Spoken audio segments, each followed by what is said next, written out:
It's good to see you. Yeah, you too. Sorry we haven't been in touch. I've been busy. It's no excuse. Hey, you guys found each other. We did. I was hoping you would. I don't think the hub's the right place for a reunion. You wanna come with me to the break room? Do you have time? Yeah, I have time. Come on. It's about time Lucky finally met up with Aiden, right? He stalled long enough, and you know Aiden's got to be just as nervous. After all, it's been how long? Lucky's lucky, pun intended. He had Elizabeth around with her spot-on advice. Be careful with his heart and focus on Aiden. Thank goodness someone in Port Charles is good at this parenting thing. Shockingly, Sonny chimed in with some solid wisdom too. Apparently, the bar for advice is just showing up, no matter how awkward or uncomfortable the situation is. Not the worst advice, all things considered. When Aiden saw his dad, the kid actually smiled. It's almost like he remembers who Lucky is. Fingers crossed Lucky sticks around this time, bonds with his son, and keeps up a good relationship with Elizabeth. The cherry on top? Let's hope Lucky is a match for Lulu's organ transplant and maybe bring her back to the show. Laura deserves a break after losing Spencer and Nicholas to literal prison drama. Her family's been through the ringer. Now here's the thing, explaining away Lucky's vanishing act? That's going to be tricky. The show never really gave us a solid reason for his disappearance. But hey, Jonathan Jackson is a phenomenal actor, so I'm sure he'll sell the guilt and regret like no one else. Oh, and speaking of Lucky, is he going to take a shower soon? He's been back for over a day now, and let's just say, his rugged look is becoming a little too literal. For those side-eyeing Lucky's appearance, cut the guy some slack. He's been through a lot. He's a warrior, after all. Out of Laura's sons, Lucky's clearly the better father. At least he had the decency to recognize he wasn't in the best place to raise Aiden and let Elizabeth handle things. That's more than we can say for serial abandoner Nicholas, who kidnapped Esm's baby, played a part in her death, and then decided to give up his parental rights to Ace. Lucky, in comparison, should feel proud. At least Aiden had a stable home, unlike poor Ace, who's been dumped at the Quartermain mansion with virtual strangers. Hello everyone, welcome back to my channel, Messy Syrup. It's me, Abby, here. I hope everyone is having a wonderful day. Keep watching, so let's dive into today's video. I seriously don't get why everyone's losing their minds over Kelly Monaco leaving GH. People leave jobs all the time. It's called life. Maybe some folks need to get one of their own instead of fixating on this. And don't even get me started on Molly. Just because she can't have kids doesn't mean she gets a free pass to be the world's most overly sensitive, easily triggered, grudge-holding mess. Like, please, therapy exists for a reason. At this rate, no one can even mention the word mom around her without her spiraling.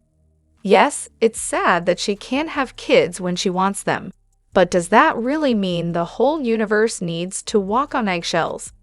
Molly needs to handle this before she turns into Nina 2.0, snatching babies like it's a hobby. Speaking of Ava, wow, she's really something, isn't she? She's supposed to be Trina's friend, but here she is feeding ideas to Rick. What exactly does she get out of this? And Rick? Isn't he only supposed to be involved when he's being the court's good little officer, like when he's out here trying to turn Alexis in? But apparently, he's happy to look the other way when it comes to tampering with blood work. Classy. Oh, and Rick chatting with Eva about Heather's case? Isn't that, I don't know, a major breach of lawyer-client confidentiality? Not like that's ever stopped anyone in Port Charles before, but still. I really hope this current Holly arc is setting up a proper farewell for Robert Scorpio. Don't get me wrong, I love Robert and always will. But it's becoming clear that Tristan Rogers is struggling a bit with the lines and the physical demands of the role. Let's give him one last grand adventure, a final front-burner storyline, and a romantic reunion while we still can. He deserves that. Sure, the virus storyline that brought him back to Port Charles had its issues, but for a while there, Robert felt like Robert. He had that signature swagger and was still out chasing the bad guys like he used to. But honestly, I'm not sure I'm ready to see a past his prime spy. Even Tommy Geary knew when his adventure days were over, and as much as it hurts, that time might be nearing for Robert too. Still, part of being a soap fan, or even a fan of life, is sticking with your favorite characters, even when they're not as young and vibrant as they once were. And someone like Tristan Rogers, he's earned that loyalty. It's not the first time people have mentioned this, and other characters have faced similar moments. Just because someone reaches their golden years doesn't mean they need to step aside.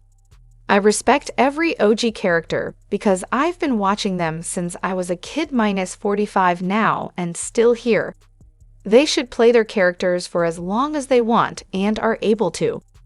But seeing Tristan decline on screen, it's heartbreaking. As much as I love him, it's time to honor both the actor and the role.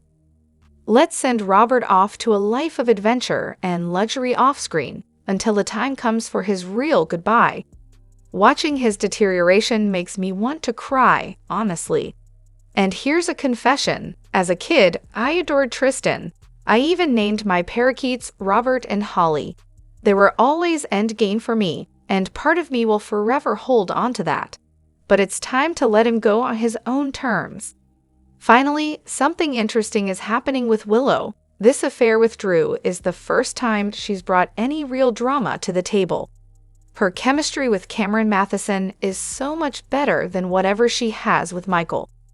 And I say this after being away from the show for 2 years. Michael and Willow are so dry together, I can barely stay awake. Honestly, I'd love for Drew to just blow up their entire marriage. Imagine Michael falling off the wagon, back on opiates, between the stress of his divorce and custody battle with Willow. The tension between Michael and Drew at the Quartermaine mansion. Explosive. Even with all the space on that estate, there's no escaping that drama. Meanwhile, Willow is left with 0 parental rights, basically locked out of her own family. Now, picture this. The conflict hits its peak at the annual Quartermaine 4th of July picnic. Everyone's there. Michael, Willow, the entire dysfunctional Q family.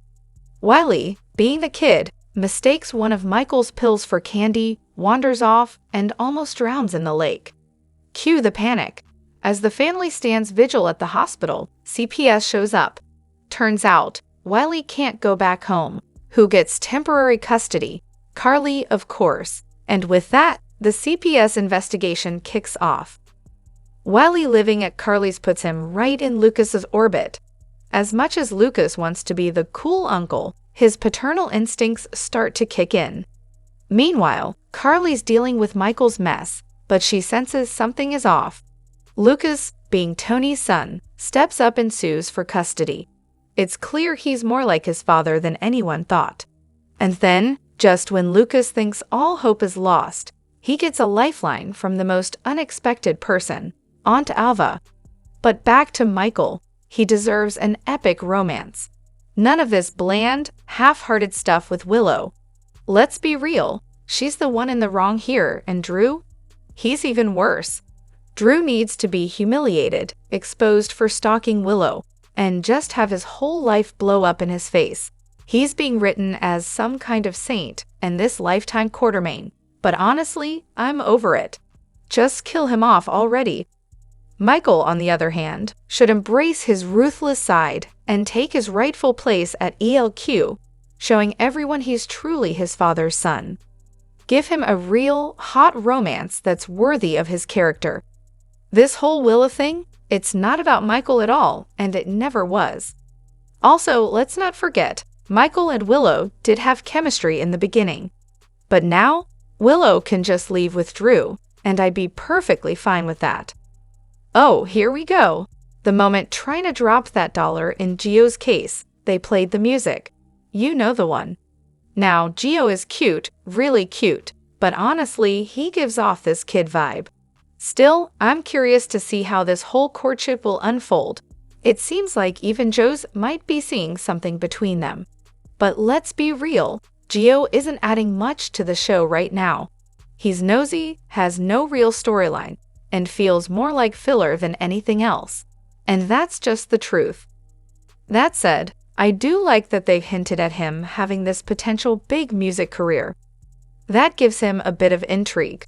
I could totally see him volunteering for musical therapy down the line. That would be a great angle. The bigger issue is that they dropped him into the show without really developing his character. First, he was weirdly obsessed with Sonny, which didn't make sense. If he's supposed to be Brooklyn and Dante's son, that's another layer of confusion. Lois would definitely know if Gio was her grandson, and there's been no hint of that.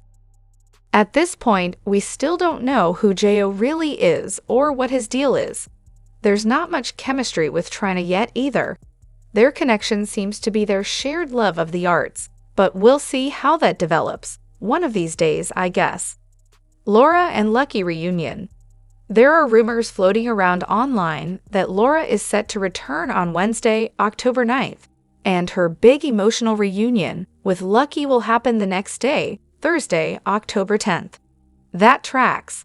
They'll probably have a quick glance at each other at the end of Wednesday's episode. Then the real reunion will happen on Thursday. It's bound to be a tearjerker.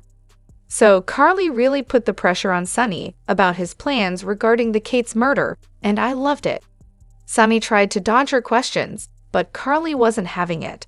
She even said she was glad Kate's was gone, since he couldn't hurt anyone anymore, hence why she gave Sonny the alibi in the first place.